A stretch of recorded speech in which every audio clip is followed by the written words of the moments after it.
Y hoy tenemos la fortuna de contar en nuestros estudios con Ramón Bernado. Hola Ramón, muy bienvenido. Muchas gracias, Pablo, encantado de estar aquí de nuevo con vosotros. En este caso, bueno, en un programa especial que vamos a dedicar, que quieres dedicarnos a todos a la película Regreso al Futuro, que hace poco, bueno, se cumplía un aniversario curioso, ¿no? Sí, mira, Regreso al Futuro, vamos a hablar hoy de Regreso al Futuro, la primera, de la 1. Luego, si quieres, haremos otros programas especiales de la 2 y la 3, ¿vale? Porque hay muchas anécdotas, muchas cosas que comentar. Mira, Regreso al Futuro vuelve a estar de actualidad ahora, ¿por qué? Primero, porque hace 30 años que se estrenó la primera película, la de 1985, que su director es Robert Zemeckis, como todos conocemos, y además, este 21 de octubre es una efeméride especial para Regreso al Futuro, porque cuando el protagonista de Regreso al Futuro viaja al futuro, no al pasado, sino al futuro, viaja y llega el 21 de octubre del 2015. Del 2015, o sea, hace unas semanas. Hace unas semanas, y entonces por eso es una celebración especial, ¿no? Entonces Michael J. Fox viajaba al futuro y llegaba al 21 de octubre del 2015. Entonces, entre eso y 30 años, porque ya sabes que los viajes que hace el protagonista son 30 años antes y 30 años después. Sí, es verdad, es verdad. Entonces, en la primera se viaja hacia el pasado, ¿no? Se viaja hacia el pasado. El argumento, bueno, todos lo conocemos, ¿verdad? Un muchacho que tiene un amigo que es científico, inventa una máquina del tiempo, y la máquina del tiempo es un DeLorean que tiene que alcanzar la velocidad de 140 kilómetros por hora y alimentado con un material radiactivo, con plutonio, ¿verdad? Que roba por medio de unos terroristas libaneses y tal. Y bueno, él viaja al pasado y encuentra que la relación entre su madre y su padre se ve rota porque él ha intervenido, y entonces resulta que él va desapareciendo de las fotos y tal porque su futuro corre peligro, y entonces tiene que arreglar la situación. Y entonces, en cierta manera, cambia luego su presente, ¿no? Cuando regresa a 1985, pues encuentra una realidad diferente en la que él ha intervenido. Y entonces la película pues está llena de anécdotas y vamos a contar algunas de ellas, porque eso es lo que vamos a dedicar. Puestos en situación, ya nos hemos sentado en el DeLorean para escucharte. Vemos, entonces la idea original, el guión original es de Gale, que fue el guionista, junto con Robert Zemeckis. Y la idea le partió a este guionista, partió viendo un anuario de su padre, y entonces pensó por un momento qué hubiera pasado si él hubiera conocido a su padre de joven, ¿no? Si hubieran sido amigos, qué relación habría habido entre ellos, ¿no? Y entonces Robert Zemeckis y Bob Gale vendieron la historia como diciendo que la historia de un chico que viaja al pasado y su madre se enamora de él, ¿no? Que es en realidad lo que pasa, ¿no? Sí, es verdad. Entonces la vendieron como eso, ¿no? La historia, luego lo comentaré, pero la historia, Zemeckis venía de rodar alguna película que no había sido muy buena, que había tenido poco éxito, la fueron presentando a todas las productoras, y la mayoría de las productoras dijeron que Naranja de la China le parecía que yo no le gustaba nada. Solo Spielberg fue positivo hacia la película y pensó que podía salir de algo. Entre medio, Zemeckis se metió en un proyecto que fue Tras el corazón verde, que si recordarás es una película, una comedia romántica de aventuras, con Michael Douglas, con Kathleen Turner, que entonces estaba muy de moda, Kathleen Turner, y Danny DeVito. Y entonces esta película, que era una película muy de serie B, barata, pero que estaba bien y que tuvo bastante éxito. Resultona, ¿no? Sí, una película resultona que mezclaba mucho comedia y acción. Entonces, pues bueno, Robert Zemeckis cogió prestigio. Toda la gente pensaba, hace películas baratas que tienen mucho mercado, y entonces todos se lanzaron a querer rodar. Y este era el tipo aquel que me trajo esa idea absurda, ¿no? A rodar Regreso al Futuro. Y entonces, de entre todos, Zemeckis eligió a Spielberg porque era el que desde el principio había confiado en él y rechazó otras productoras. Disney, por ejemplo, que fue una productora que estuvo interesada, pues dice que no podía ser. Bueno, Disney ya sabes que siempre ha mantenido las formas, por lo menos en las cuestiones amorosas y tal, dice que no podía ser que alguien se enamorara de su madre, ¿no? Eso que no podía ser. O sea, Sí, o que la madre se enamorara del hijo en este de- caso. Luego en la película hay muchos detalles, está llena de detalles, y hay un detalle curioso que es el homenaje a Harold Lloyd. Ya sabes, Harold Lloyd es actor de gafas que hacía cine mudo, que era un cómico estupendo, y cuando la película, ya sabes que la película empieza con un traveling en el que se van viendo los relojes, que son los que despiertan al científico, ¿no? Sí. A Doc Brown. Y entonces uno de los relojes, cuando lleva 40 minutos moviéndose en la cámara, se ve colgado de unas manillas un muñequillo que representa a Harold Lloyd. Y eso es un homenaje a él que luego se repite cuando el científico está colgado del reloj también e intenta empalmar para que llegue Es verdad, el rayo y los 2 millones y pico esos de gigavatios que necesita para que alimente al DeLorean para regresar al presente, ¿no? Sí. Entonces hay un homenaje ahí al cómico americano, a Harold Lloyd. Luego, por ejemplo, en la película CMX jugó mucho con los actores. Por ejemplo, hay un momento en el que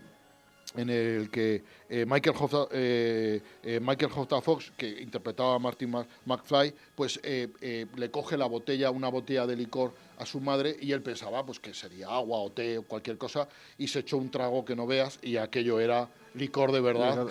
Y entonces la reacción del actor fue tan estupenda que la aprovechó CMX, porque se ve en la película cómo reacciona y dice, pero esto es alcohol de verdad y tal. Es que era alcohol de verdad, ¿no? Y era alcohol de verdad, sin duda. Luego Michael J. Fox interpretó a un personaje que tenía 17 años cuando tenía 24, ¿vale? Hay una pequeña diferencia de edad, pero Michael J. Fox, que es un actor pequeñete, con aspecto muy juvenil, casi imberbe, la verdad es que no se notaba. Luego, el 5 de noviembre, en la primera parte, en la que estamos hablando, en Regreso al Futuro, Marty viaja en la primera parte de la película, que es la misma fecha, este 5 de noviembre, es cuando llega, diríamos, al pasado, ¿no? Al 30 años después. Y es la misma película de la película Time After Time, que es una película de ciencia ficción muy conocida y que CMX lo hizo en homenaje a esa fecha. Hay muchas referencias también cinéfilas, sí, ¿no? Sí. La verdad es que la peli está llena de ese tono que CMX, esta generación, que era una generación de muy cinéfilos, que habían visto pues, Spielberg, Coppola también, De Palma, gente que había visto muchísimo cine, que había visto muchísimas películas y que le gustaba muchísimo que sus películas estuvieran llenas de contenido, ¿no? Que tuvieran cosas entretenidas. Por ejemplo, Michael J. Fox, él estaba pluriempleado, estaba rodando.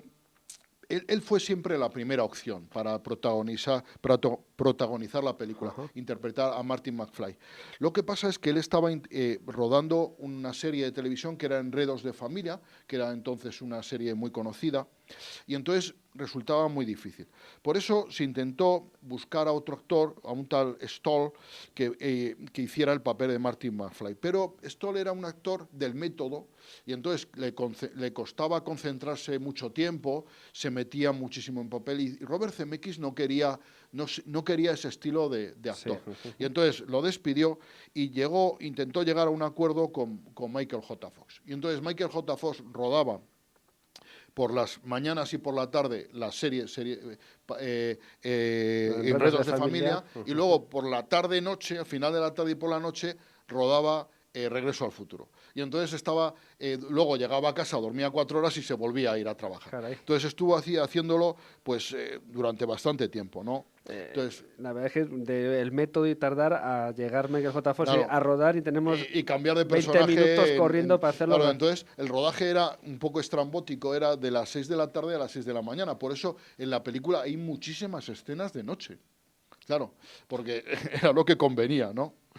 Qué detalles, ¿no? Que bueno, luego también hace más grande a una película, claro, ¿no? En este caso, la película empezó a rodarse con Stoll, y lo que pasa es que como no encajaba, luego tuvieron que volverse a rodar, y ese pequeño contratiempo hizo que costara la película $3 millones más, o sea que no fue poca cosa, ¿vale? Decía CMX que Stoll tenía demasiadas ínfulas de actor de método, ¿no? Y que no encajaba muy bien, ¿no?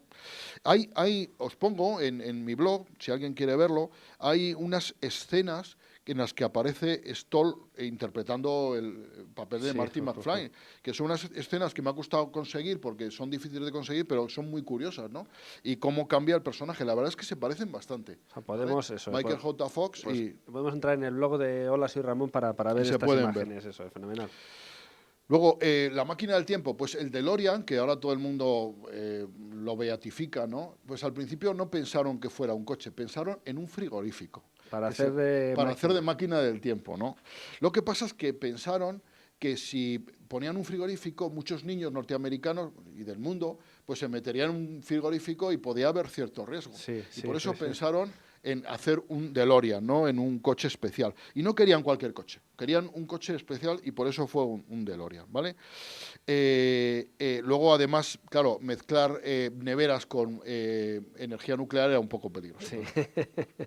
La mejor en el coche que quedó fenomenal y ya todo el mundo se imagina una. Claro, y entonces máquina del alcanzando tiempo una tiene que ser algo velocidad así, y tal. Y es. luego, además, los efectos especiales de la película están fenomenal. Sí, verdad. Porque 30 años después, yo la acabo de ver hace pocos días y la he revisto después de muchísimas veces y me he fijado, por ejemplo, en detalles y están muy bien los efectos especiales. O sea, es una película muy lograda del año 85. Michael J. Fox pues no sabía ir en monopatín, tuvo que aprender ex profeso para la película, ¿no?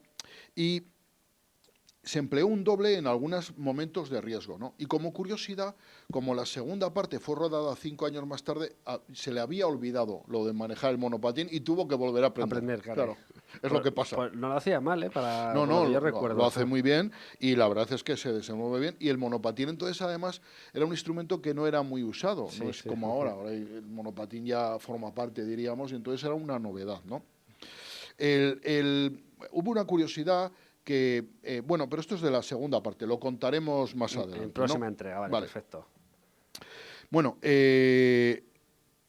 mira, hay una curiosidad en la película hay una serie que es Los recién casados. Los recién casados es una serie antigua de los años 50 que sale 2 veces en la película.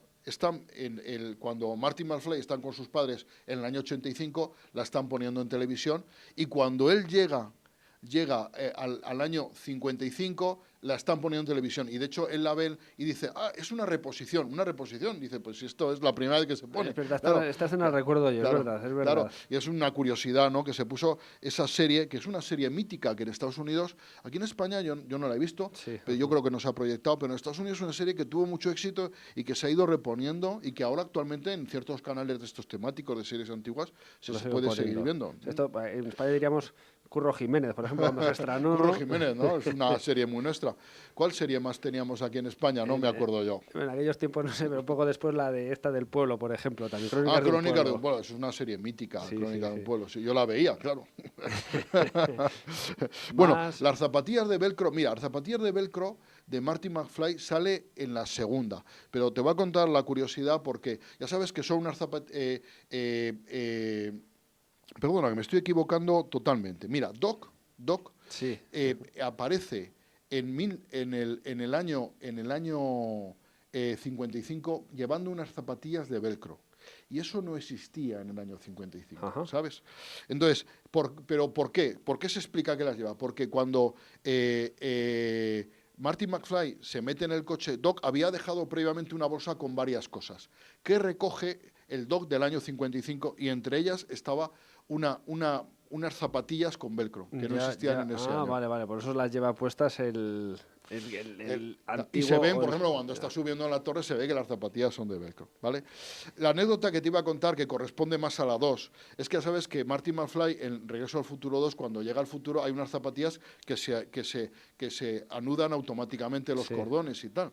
Esto Nike va a presentar este diciembre unas zapatillas de ese tipo, ¿vale? En imitación a las de... que se anudarán automáticamente. Aquí fue primero entonces el cine que la realidad. Claro, en este caso la realidad imita a la ficción, ¿no? Eso pasa muchas veces. Luego, cuando Marty McFly aterriza con su DeLorean en 1955, llega a la granja de una familia que es los Peabody, ¿verdad? Y bueno, y esto está basado en... la curiosidad es que el hijo de la familia está leyendo un cómic en el que aparece una nave espacial y parece parecido a lo que ocurre, ¿no? Cuando llega Marty McFly. Es curioso porque hace un homenaje al cómic este. Durante la película se utilizaron 7 DeLoreans diferentes. Caray. Sí. Un desembolso. Uno de ellos totalmente desmantelado para poder acceder más fácilmente a su interior. Y otro era una réplica en fibra de vidrio, ¿no? Y bueno, pues ya ves que para hacer los efectos especiales hacían falta muchos DeLorean. Coches de este tipo, ¿no? ¿Tienes tú un DeLorean en tu cuarto, una maqueta del DeLorean? No, me temo que no. Yo sí. Que no. Yo no soy mitómano, no. Ese sería el octavo DeLorean. Eso es el octavo DeLorean. Mira, la calle principal que sale en la película, en este pueblo donde vive Marty McFly y su familia, es la misma que se utilizó en Los Gremlins y en Los Fisgones. Los Fisgones es una película de la época también. Ajá. Y en Los Gremlins, la calle principal es la misma, es el mismo decorado que en Regreso al Futuro. Tiene ocasión de ver las dos, que compare, ¿no? Eso es muy difícil. Mira, hay un momento en la película que Doc Brown sale sobornando a un policía, ¿no? Entonces es cuando el policía se acerca y le pide qué permiso tiene para estar conectando eso desde la torre y tal, ¿no? Y eso ahí, y dice que está haciendo un experimento meteorológico. En una versión le daba un soborno. En la película eso desaparece un poco, ¿vale? Parece que se echa mano al bolsillo, pero ya no sale más. Ya no sale, ya. Eso se quitó. Es muy curioso que Ronald Reagan... Ah, esta es buena, ¿no? Sí. Ronald Reagan ya sabes que es muy curioso porque cuando llega Marty McFly le pregunta ¿y quién es el presidente de 1985? Y dice Ronald Reagan. Y dice, ¿Ronald Reagan, el actor? Es verdad que recordemos que era actor de... Claro, ¿no? De además cuando llega hay una película de Ronald Reagan en el cine de ahí del pueblo, ¿sabes? Es curioso, está en una pelíula de él que es de verdad de esa época, o sea porque que no Ronald Reagan fue actor antes que presidente. Claro, actor de películas del oeste y no era, todo el mundo dice que no era un buen actor, es un actor que no fue un gran protagonista, pero no era mal actor, ¿verdad? Entonces, Ronald Reagan le gustó mucho que se mencionara esto, ¿no? Y de hecho, cuando él estaba viendo en un pase privado en la Casa Blanca la proyección de la película, pidió que se parase y que se volviera a proyectar la escena, porque la escena a él le encantó, ¿no? Y entonces es curioso, pero en uno de sus discursos hace una referencia directa a Regreso al Futuro. En un discurso en 1986, en un discurso oficial, dice, como dice en la película Regreso al Futuro, a donde vamos no necesitamos carreteras. Pues le gustó, ¿no? Sí, le gustó. Se archivó esa película en su cerebro. Hombre, Ronald Reagan... todo el mundo sabe, es un presidente polémico, pero era un gran cinéfilo, era un hombre que le gustaba mucho el cine, había trabajado en el cine. Y manejaba muy bien además la imagen. La imagen, claro, era un tío estupendo y de hecho es muy curioso porque en todas las fotos oficiales Ronald Reagan sale sonriendo, que eso no es, nunca lo ha hecho ningún otro presidente ni jefe de Estado, en las fotos oficiales salir sonriendo. Pues fíjate tú, Pablo. Sí, intentando hacer memoria, es verdad que en todas aparece, siempre aparecía como muy bien puesto en su sitio y en este caso muy sonriente. ¿Qué tal vamos de tiempo, Pablo? Pues nos quedan unos minutillos, vale. No da tiempo todavía alguna anécdota más. Voy a resumir alguna, a saltarme alguna, porque si alguno quiere leer todas están en mi blog, pero hay una muy curiosa porque Steven Spielberg hace un cameo en la película. ¿Ah, sí? Sí, cuando Marty McFly se agarra a un todoterreno, cuando va en el monopatín para ir rápidamente al instituto, el conductor del todoterreno al que se agarra es Steven Spielberg. Anda. Y aparece ahí que se le distingue. Si te fijas, se le distingue. Los calzoncillos de Marty McFly... Esta es una escena famosísima, sí, ¿no? Es muy famoso. Mira, además fue muy curioso porque cuando él llega y lo recoge su madre, que entonces era una chica joven, que aún no había conocido casi a su padre, pues le recoge y ella le llama Levis Strauss. ¿Por qué? Porque sus calzoncillos pone Levis Strauss. Esto en España se hizo así porque en realidad la marca que él lleva es Kevin Klein. Ajá. Pero en España, Kevin Klein, entonces, el año 85, no era conocido. No, para nada. Para nada. Entonces nadie sabía qué era. Entonces se utilizó. Y, por ejemplo, en Francia se le llamó Pierre Cardin, porque era una marca más francesa y era mucho más conocida. Aquí, entonces ya la confusión es que, esa moda de llevar en la marca grande en los calzoncillos. Eso es de Calvin Klein, ¿cierto? Claro, eso es de Calvin Klein. Y entonces por eso aquí en España se le da Levis Strauss, porque nosotros Calvin Klein no utilizábamos entonces, abanderado como mucho y poco más. Y entonces y en Francia Pierre Cardin, que es muy curioso. Luego hay un personaje que en el año 55 es alcalde y que en el año 85 es un vagabundo que duerme en un banco del parque. Sí. Y que cuando ve que el DeLorean va a esa velocidad, hace un comentario como dice otro que va bebido Sí. y tal. Es muy curioso como y a diferencia, lo contrario, ¿no? Hay un camarero que Martin McFly le da la idea de que sea el alcalde, y entonces en el año 55 es un camarero y en Sí, el año era 85 un camarero de color, es ¿no? el alcalde de color. Eso Efectivamente, es. los dos son de color, porque el vagabundo y alcalde, el alcalde en el 55 Ajá. y el vagabundo en el 85 es de color también. Bueno, había alguna cosa en el guión que fue cambiada, ¿no? Porque estos pensaron que debía de ir Doc a buscar el plutonio este que utiliza y tal Sí. a Nuevo México y tal. Pero aquello resultaba muy complicado, encarecía el presupuesto, y al final eso se optó por la trama esta de los terroristas Vamos, está bien porque libaneses y así tal. se le da pasaporte a Doc, ¿no? Para que Marty Claro. McFly pueda viajar al pasado. Claro, claro. Oye, Y luego lo del perro. Lo del perro es muy curioso porque ya sabes que sale un perro que es el Epstein, es el perro sí. de Doc Brown, y al principio se pensó en un mono, en hacer este personaje. Hicieron varias pruebas de casting, pero los monos no había quien los controlara, no se quedaban quietos, y al final optaron por coger un perro que era más sencillo. Mascota universal, ¿no? y era más fácil porque lo del mono resulta muy, muy, muy complicado. A mí me gustaría preguntarte por la música, porque recuerdo yo también una escena mítica, ¿no? Que es a Michael J. Fox cogiendo una guitarra, ¿no? Claro. Y interpretando también un sonido nuevo que había estaba buscando. Pues sí, el tema que interpreta es de Chuck Berry, es Johnny Bedwood, ¿verdad? Que es un tema clásico y tal, que entonces no se conocía, ¿no? Diríamos que es una premicia. Y ya sabes que uno de los músicos le pone el teléfono a Chuck Berry para hacer la broma de esto. Sí. Ya sabes que la música, la banda sonora es de Alan Silvestri, que es una banda sonora absolutamente estupenda. O sea, Regreso al Futuro es una banda colosal, porque mira que a mí me gustan otros compositores, pero esta es estupenda, ¿eh? Te cogió el hilo perfecto, ¿no? A la película. Le cogió perfectamente.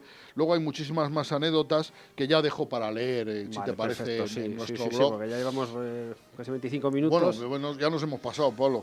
Pero bueno, todo el mundo que quiera investigar un poquito más sobre esta película, sobre todo antes de verla, que entre en holasoyramon.com, se eche un vistazo a las anécdotas y luego vea la película para ver más cosas, no solo la película, que en cualquier caso está fenomenal y se pasa un rato entretenidísimo, ¿no? Si quieres, otro día hablamos de Regreso al Futuro 2, ¿te parece, perfecto, Pablo? Fenomenal. Pues aquí lo dejamos. Bueno, pues nos Muchísimas emplazamos gracias. a un futuro, si te parece, ¿no? Regresaremos, ¿no?